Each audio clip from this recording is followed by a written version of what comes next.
The phone call woke me in the middle of the night. It was 4:00 a.m., a time for quiet reflection, but not for the kind of news I was about to hear.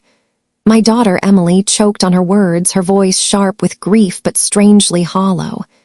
"Mom, it's over. It's really over. Dad's gone. Nathan, he died." I was still half asleep, trying to make sense of her words. Nathan, my husband of 38 years, was gone, just like that. No goodbye, no warning. A car accident, a collision between fate and a poorly timed decision. I could hardly process it. Emily's voice cracked as she spoke, but it wasn't the sound of someone mourning a father. It was something colder, relieved. As the grief set in, I felt something else, something that made my stomach twist. I asked her if I should come to the hospital. The line went dead for a moment. Emily hadn't been the same since she married Greg, but I was still caught off guard by the chill in her voice. "We're fine, Mom. You don't need to come." Something was wrong. I knew it immediately. But what? I found myself in a sterile waiting room hours later, surrounded by doctors and strangers, but I couldn't shake the feeling that Emily wasn't grieving as I expected her to. I caught Greg's eye, her husband, and for the briefest moment I saw a flash of something on his face. Relief. No, I must have imagined it. But then again, the signs were there. No tears from Emily. No questions about the funeral arrangements, no hesitation over the loss. When we left the hospital, Emily barely acknowledged me. She was already on the phone with someone, her voice curt. She didn't even offer to help me with the hospital bills. It was as if Nathan never mattered, except for what she stood to inherit. The next morning, Emily told me she wanted me to pack my things and leave the house. "It's too much for me to handle alone. You need to figure something else out," she said flatly, like I was just an inconvenience. She had been waiting for this, and now it was time to clean house. The bridge that had once kept us connected, Nathan, was gone, and I was about to learn just how easily people can turn on you when there's something at stake. The funeral was scheduled within the week. It felt like a blur, a never-ending sea of mourners offering empty condolences. The room was filled with people, faces I barely recognized, all wearing the same mask of sorrow. But beneath the polite gestures, I could feel the tension, the unspoken words that lingered in the air. Emily stood at the front, playing the role of the grieving daughter flawlessly. She cried on cue, accepting sympathy from the guests with a composed smile. But I could see through it. She wasn't grieving the loss of her father. She was grieving what she stood to gain.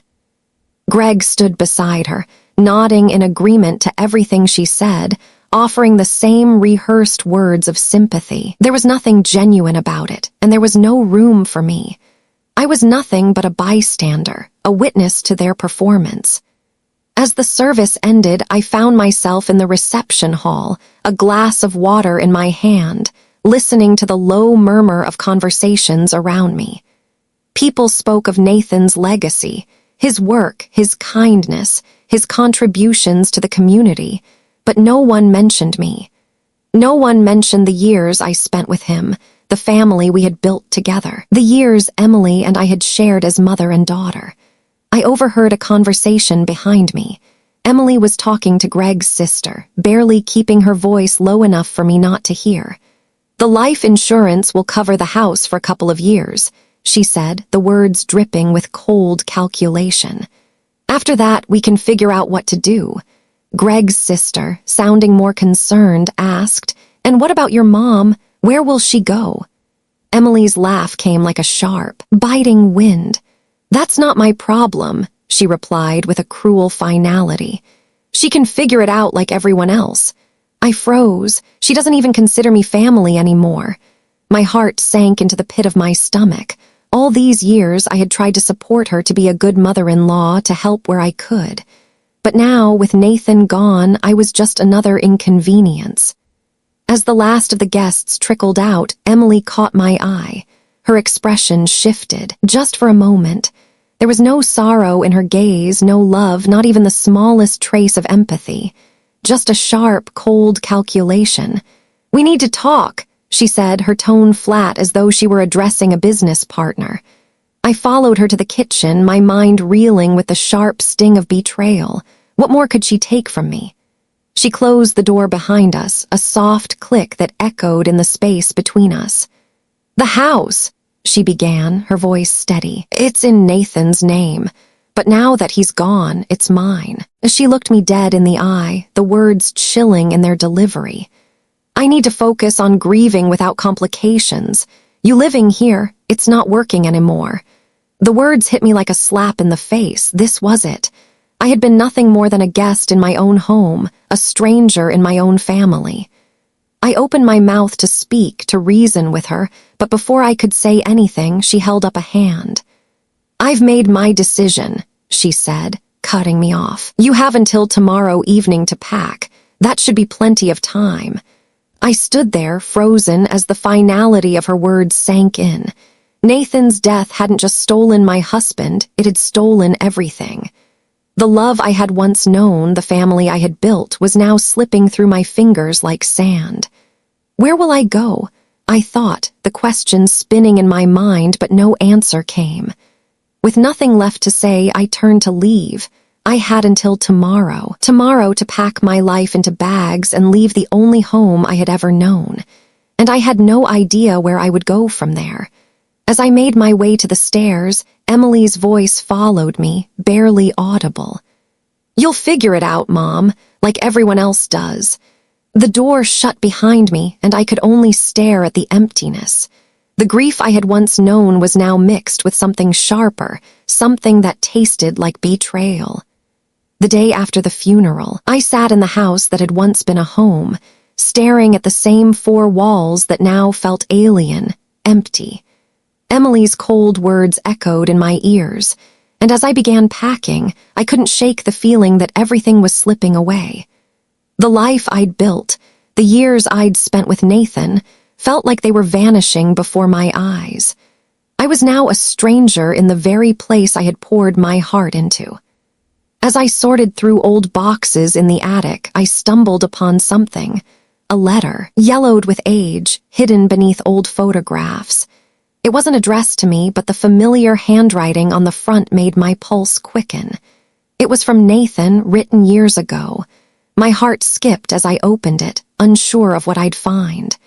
The letter was dated 3 months ago, the time when things had started to change. "To my dear Emily, I know the life we've built has been difficult at times, but I wanted to let you know that I've made some changes. If you're reading this, it means things have taken a turn I hoped would never come. But life has a way of surprising us, doesn't it? I've been taking care of something for the past few years. It wasn't just about us anymore. It was about making sure you, and especially your mother, were protected. I hope you understand my reasons for keeping it a secret. Please trust that this was always meant to be part of the plan, and you'll know soon enough why I did it this way. Nathan."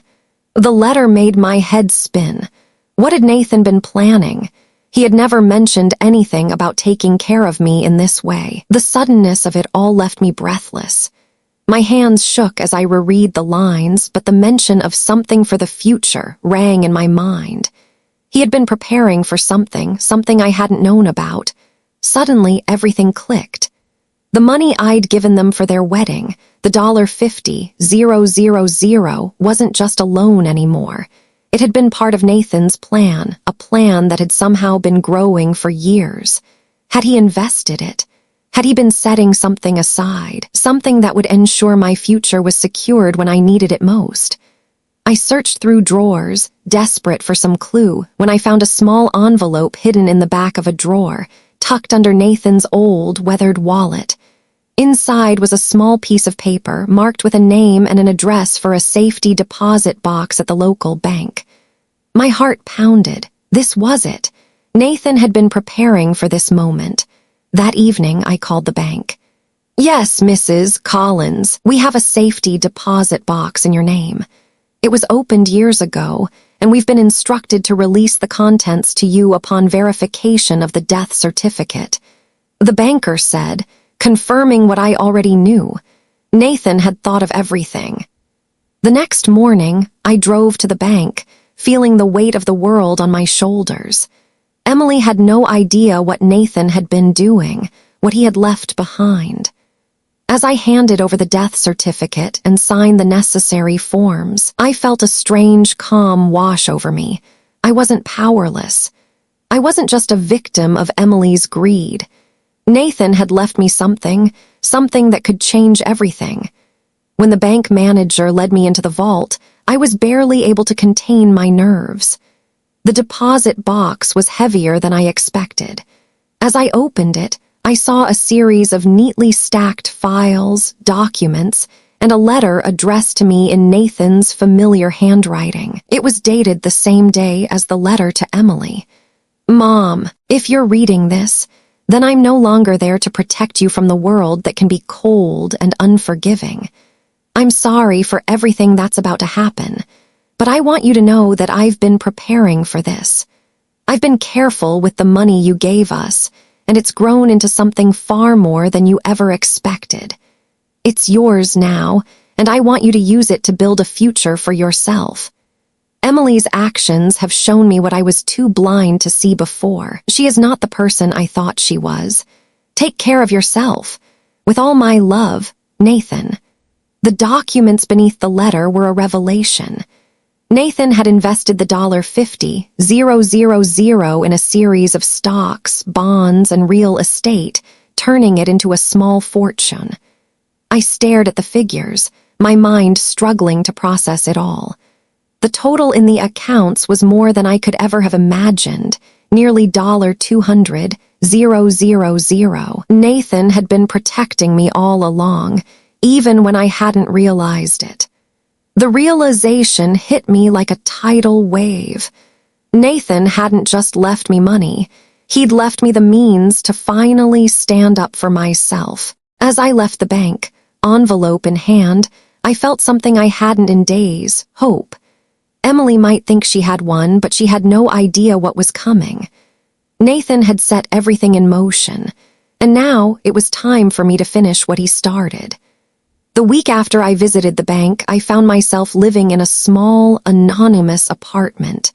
It wasn't much, but it was mine, and for the first time in days, I felt like I had a sense of control. I had been walking on eggshells for years, trying to hold onto whatever I could, but now, finally, I had a way out. I had something of my own, but still, my mind kept returning to the safety deposit box, to the contents I had discovered. The financial statements, the investments, the cold, hard truth of what Nathan had left me. He had been smarter than I had ever given him credit for. That's when the phone rang. It was an unfamiliar number, but something inside me told me to pick it up. "Mrs. Collins?" A calm, professional voice asked. It was a man, and I recognized the tone of someone accustomed to dealing with serious matters. "Yes," I replied, my heart already beating a little faster. "This is Gregory Fletcher from Fletcher and Associates. I'm calling regarding your late husband, Nathan Collins. I handle his legal affairs." He paused for a moment. "We've completed the probate process, and there's a reading of the will scheduled for this Thursday at 2:00 p.m. We would like to have you present for it. Your attendance is required." A wave of shock passed over me, mixed with an odd sense of anticipation. The will. I hadn't thought about the will yet. The documents I found in the safety deposit box had made me feel empowered, but I wasn't prepared for this. "I'll be there," I said, my voice steady despite the whirlwind of emotions swirling inside me. "Good," he said, his voice softening. "I'll send the details to your address. Just bring your identification and the death certificate. I look forward to meeting you." The call ended, but I didn't hang up right away. The words "attendance is required" echoed in my mind, along with the knowledge that Emily would be there too. She thought she knew everything about Nathan's assets, but she had no idea what he had left behind for me, what he had planned. The days leading up to the will reading felt like a countdown. I had already gone over the documents Nathan left me, twice, maybe 3 times. But now it was time for everything to be laid out in front of us.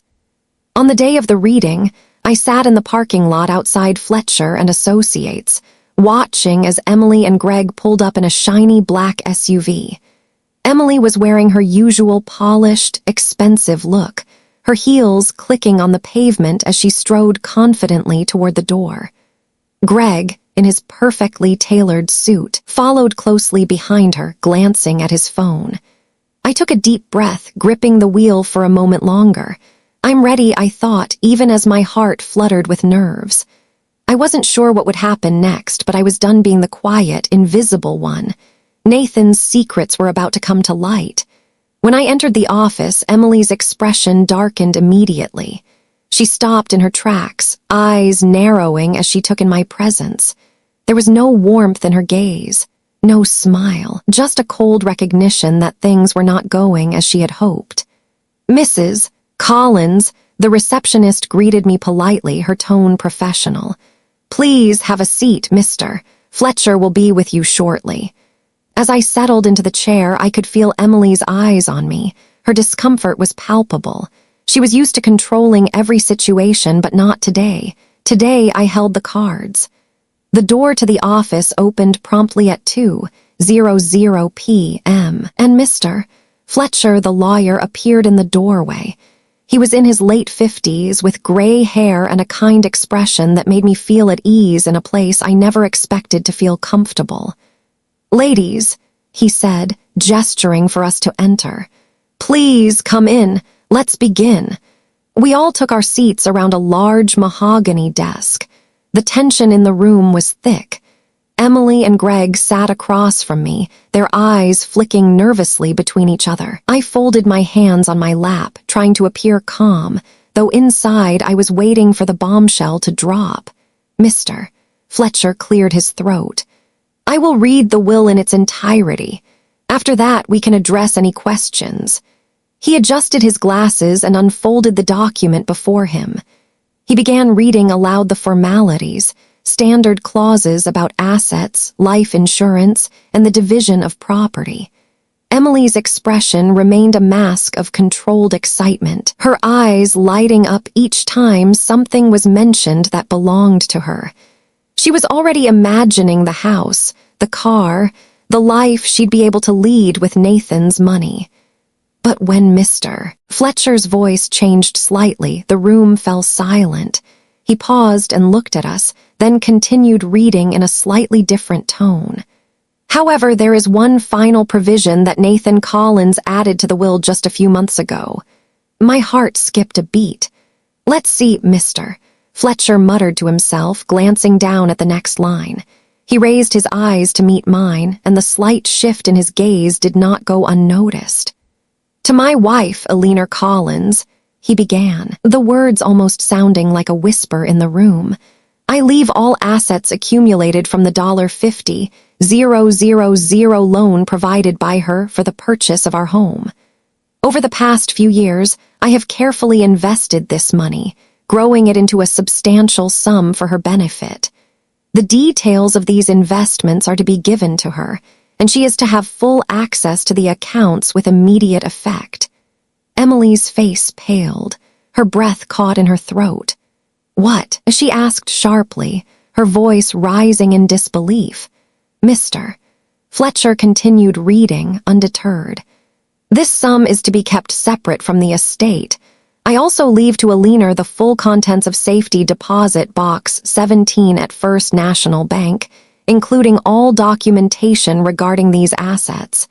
It is my final wish that she be allowed to use these funds to secure her future." The room fell into a stunned silence. Emily's face twisted with a mix of confusion, disbelief, and anger. "What is this?" Emily demanded, her voice tight. "This isn't fair. This isn't what Dad would have wanted." Mr. Fletcher looked up from the document. "Mrs. Collins, as per Mr. Nathan Collins's instructions, everything is clear and legally binding. There is no mistake." The shock was written all over Emily's face, but I could only feel a quiet satisfaction. Nathan had made his intentions clear. He had seen the future I hadn't, and now I understood. Everything I needed had been prepared for me carefully, deliberately.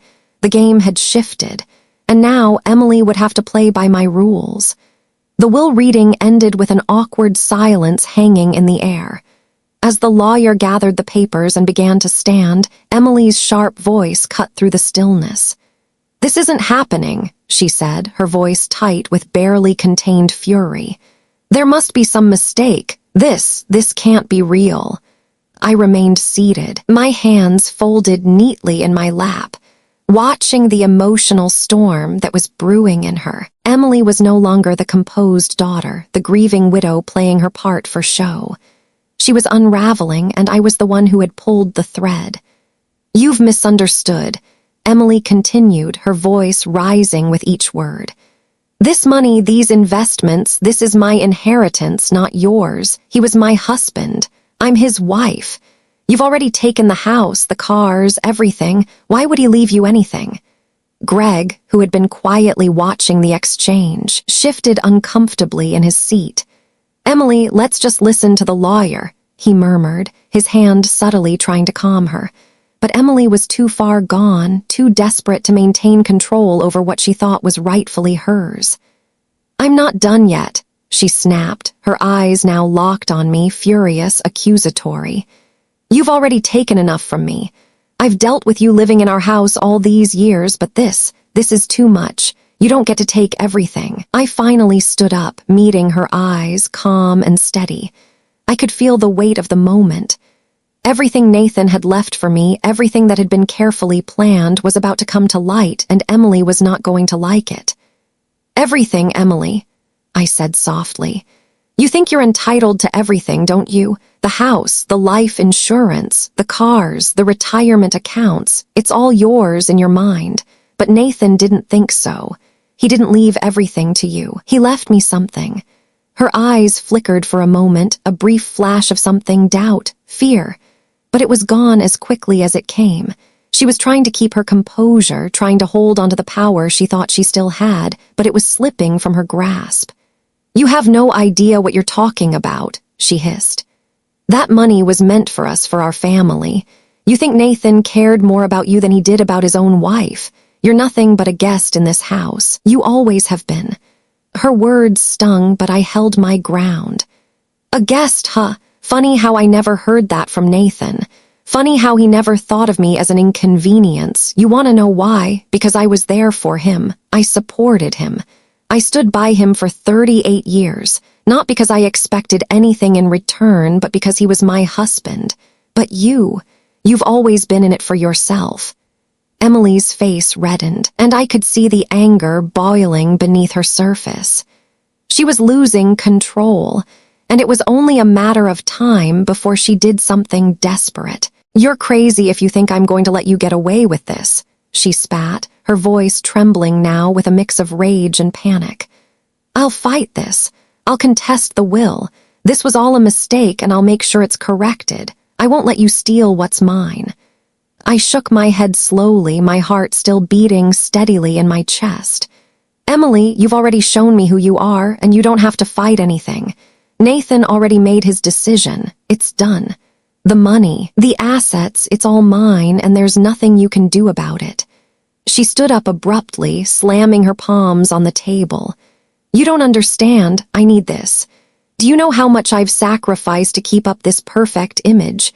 How much pressure I've been under to maintain this perfect life? I was the one who held everything together when Nathan was falling apart.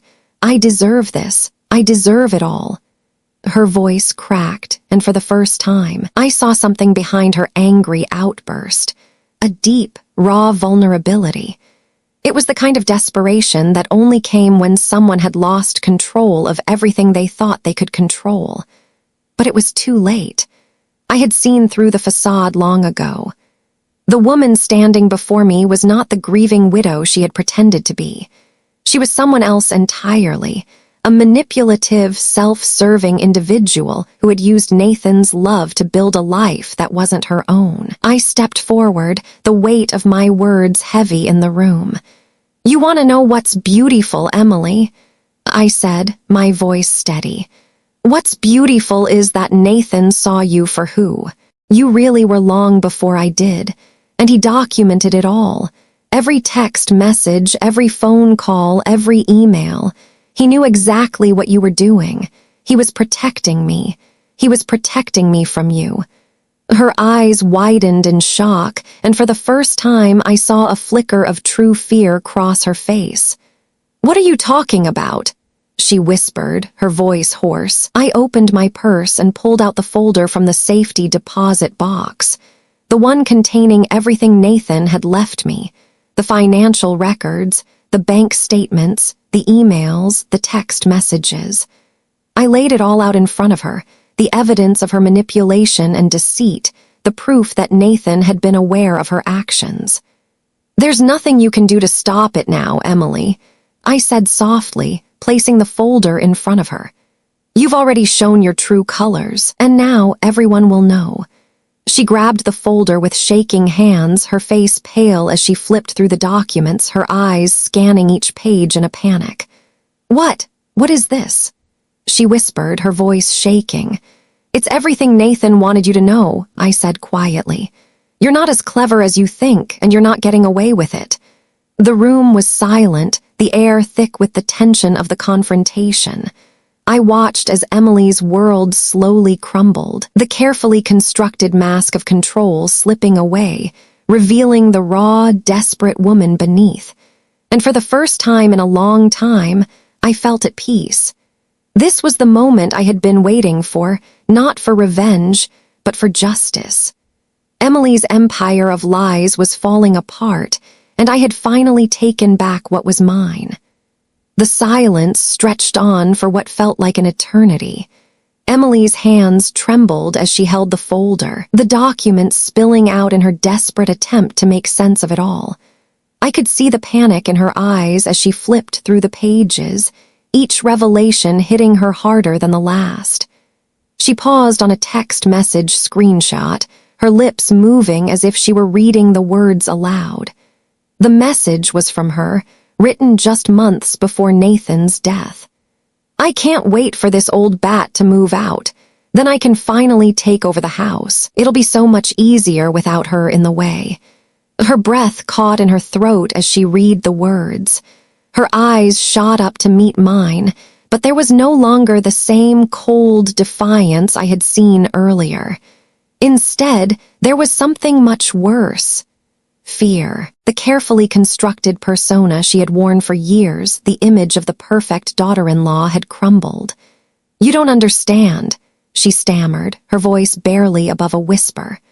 I didn't mean it like that. I was frustrated. Things were hard. Nathan was always too soft. He didn't understand what I was going through. You don't understand. I stepped forward slowly, my voice calm, but the weight of the words hanging between us.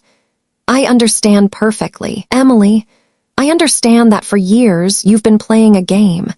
You've been manipulating Nathan, and you thought you could manipulate me too. But you were wrong. And Nathan saw right through you." Her eyes darted to the pile of evidence on the table. The text messages, the bank statements, the emails where she and Marcus had discussed ways to have me declared incompetent so they could access my pension and social security. Every single piece of evidence pointed to the truth. She had been planning this for years. "You can't prove any of this will hold up in court," Emily spat, grasping at the last straw. She was grasping for anything that might save her from the truth. I smiled faintly, shaking my head. "Court?" I asked, my voice tinged with disbelief. "Why would I take you to court, Emily? You've already given me everything I need. You've already shown me who you are. Nathan documented it all, just in case you ever showed your true colors. He knew this day would come, and now so do you." Her face paled, her mouth working but no words coming out. She was broken, trapped in the web she had woven for herself, and there was no way out. "Do you want to know the real beauty of this, Emily?" I asked, stepping closer, watching as the color drained from her face. "Nathan knew you were trying to control everything. He knew you'd try to manipulate your way into my life and my money. So he protected me, even from beyond the grave." Her eyes filled with a mixture of disbelief and fury. What do you mean? She hissed, her voice tight with panic. I pulled out the final document from the folder, a detailed bank statement that showed Nathan's careful investments over the years. The $50,000 I had given them for their house down payment wasn't just a loan anymore. It had grown into a substantial sum, over $200,000, money he had invested wisely and set aside for me. You're not the only one who's been planning, I said, my voice steady. Nathan wasn't blind. He knew what you were doing. And now I have everything he left me. All the investments, all the documents, everything that proves he saw through your act. Emily's hands shook as she grabbed the bank statement, her eyes scanning the numbers, her breath shallow. This isn't possible, she whispered, as if trying to convince herself that this wasn't real. He wouldn't have done this. He wouldn't have left you all of this. It should be mine. No, I said softly, the finality in my voice clear. It shouldn't be, and it isn't. Nathan didn't want you to have it. He wanted me to have it. And now I'm the one who gets to decide what happens next. She sank back into her chair, defeated. For the first time, I saw the full weight of her actions come crashing down on her. The facade of the perfect daughter-in-law, the caring wife, it was all gone. In its place was the truth, and there was no hiding from it anymore. She looked up at me, her eyes filled with tears, tears of frustration, of loss, of realizing that she had lost everything she had tried so desperately to take. I can't lose everything, she whispered, her voice barely audible. You already have, I replied quietly. You've lost everything that never belonged to you in the first place. I took a step back, feeling a strange sense of peace settle over me. There was no victory in this moment, no joy in watching her break, but there was justice, and sometimes that was all I needed. I turned to leave, knowing that this chapter was over, but as I reached the door, I heard her voice, shaky and small. Eleanor, please, we can work this out. You don't have to do this. You don't have to keep it all. I paused, my hand on the door handle. For a moment, I considered her words. Could we work it out? Could there be some kind of resolution between us? I turned back slowly, looking at her one last time. No, Emily, I said softly. There's nothing left to work out. You made your choice long ago. Now you have to live with it. With that, I left the room, leaving her to face the cold truth she had tried so hard to bury. And as I stepped into the hallway, I felt a weight lift off my shoulders. Nathan's last act of love had been to protect me, and I was finally free. The days following the confrontation were a blur, but they were also the quietest I had known in years. For the first time, I felt truly at peace. Emily had tried to rattle me, to make me second-guess my actions, but the weight of Nathan's intentions had grounded me. The documents were in my hands, the truth laid bare. Now, there was nothing left for me to do but move forward. But I knew Emily wouldn't let this go quietly. She had too much at stake, her pride, her image, her sense of control. I had expected a phone call, maybe even a few angry emails or messages. But when the call finally came, it wasn't what I had anticipated. It was from her. Mom, Emily's voice was small, barely above a whisper. The venom I had heard in our previous conversations was gone, replaced by something softer, something almost desperate. Can we meet? I didn't respond immediately. I knew what this was about. She was trying to salvage whatever was left of her dignity, trying to make me believe there was still some hope of reconciliation.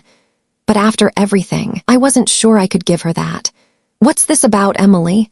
I finally asked, keeping my tone steady, neutral. I don't know what I was thinking, she began, her voice trembling. I was so angry, so consumed with everything.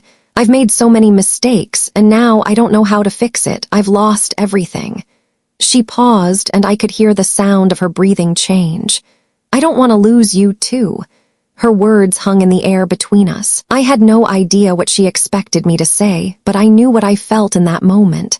A strange, almost clinical detachment. She wasn't asking for forgiveness.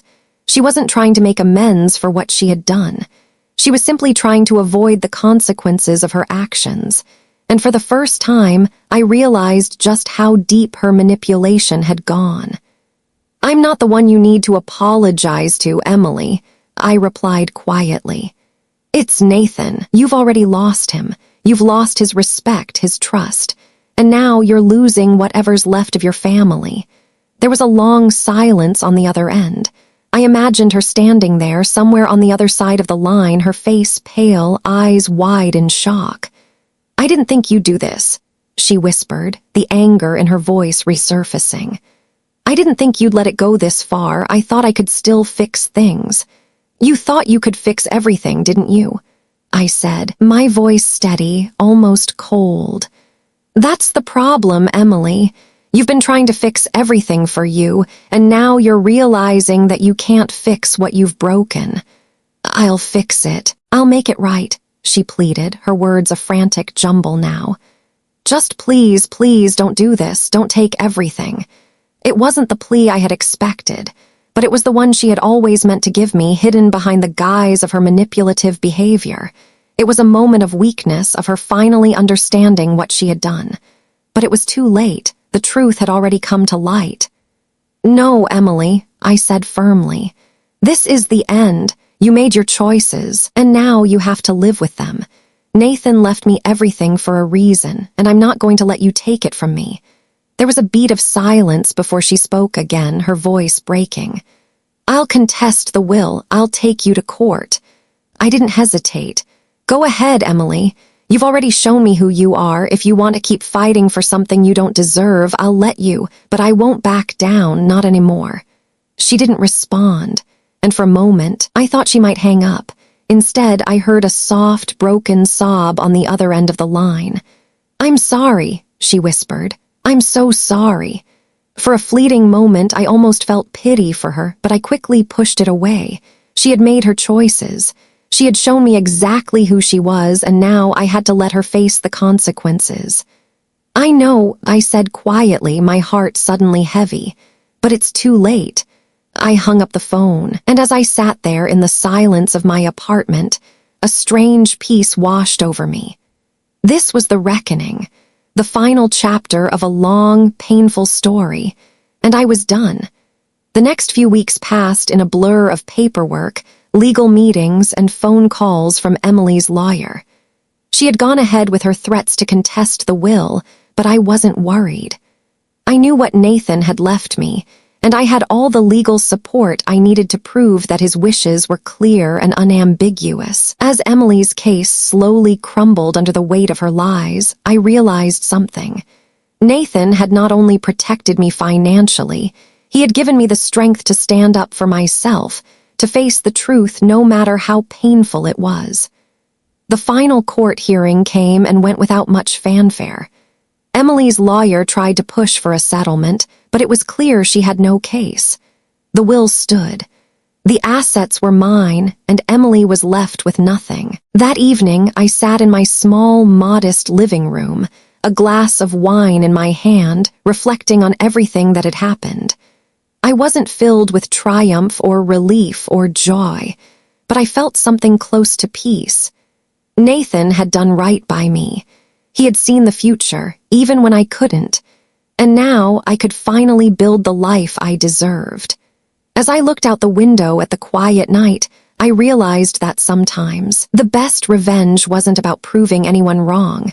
It was about letting the truth unfold, and knowing that, in the end, justice had been served. And for the first time in a long time, I felt free. The weeks following the final court hearing were a whirlwind of small victories, each one slowly restoring what I thought I had lost. The legal battle had been tough, but it had ended in my favor, and with each passing day, I felt more confident in my new life. Emily's voice no longer echoed in my mind, and the weight of her manipulation no longer burdened my thoughts. The house, once a symbol of Emily's control, was now just another property to be sold. The proceeds, along with the investments Nathan had left me, provided the financial stability I needed to finally stand on my own 2 feet. And yet, it wasn't the money that gave me the greatest sense of freedom. It was the knowledge that I no longer had to live in fear of the next betrayal, the next manipulation. One afternoon, as I sat in my new apartment, sipping a cup of tea and sorting through the final pieces of Nathan's estate, a letter arrived. It was from the bank, confirming the transfer of my new accounts, my own name now linked to investments, properties, and assets that were solely mine. There was no longer any connection to Emily or the life I had once known. For the first time, I could breathe. I took the letter, walked over to the small balcony of my apartment, and opened it. The sun had just begun to set, casting a warm golden light over the city. I stood there for a moment, feeling the weight of everything fall away. This wasn't just about the money. This wasn't just about the victory. It was about the space to grow, to rebuild, and to create something new. The woman I had been before, submissive, quiet, always trying to please everyone, was gone. I was stronger now. I was someone who had learned the value of standing up for myself, of not letting anyone dictate my worth. It wasn't long before I began making plans for the future. I signed up for a course in something I had always dreamed of doing, interior design. I had always loved how spaces could tell a story, how a room could evoke a feeling with the right combination of colors, textures, and shapes. It felt right, like I was finally doing something for myself, something that reflected who I truly was, not the role I had been forced into. I found a small studio to practice, and before long, I was designing spaces for friends, helping them turn their houses into homes that reflected their personalities. What started as a hobby soon became a thriving small business. For the first time in years, I felt proud of what I was building. Emily had stopped contacting me. Her lawyer had sent a final letter, acknowledging that she was no longer pursuing any further claims. In the months that followed, I received occasional updates about her, always from mutual acquaintances. Apparently, she had moved out of town, unable to cope with the fallout of her actions. I had heard she was trying to rebuild, but I didn't have the energy to feel anything about it anymore. Her story, her manipulations, had no place in my life now. She had chosen her path, and I had chosen mine. The holidays came and went, and with them came a new sense of tradition. Instead of dreading the family gatherings I once had to endure, I started creating my own. I invited old friends, neighbors, and new acquaintances. My home became a place where people could come together, not out of obligation, but out of a shared love for community. The laughter that filled the rooms felt different this time. It was real, not forced. It was mine. One evening, as I was setting up for one of these gatherings, I received a call from the lawyer who had handled Nathan's estate. I had almost forgotten about him, but he had remained a steady presence throughout the process. "Mrs. Collins," he began, his voice warm and friendly. "I just wanted to follow up on everything. I know it's been a while, but I wanted to remind you of something."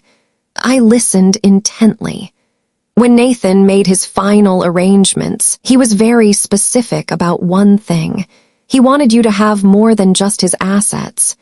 He wanted you to have a life that was your own, free from anyone else's expectations.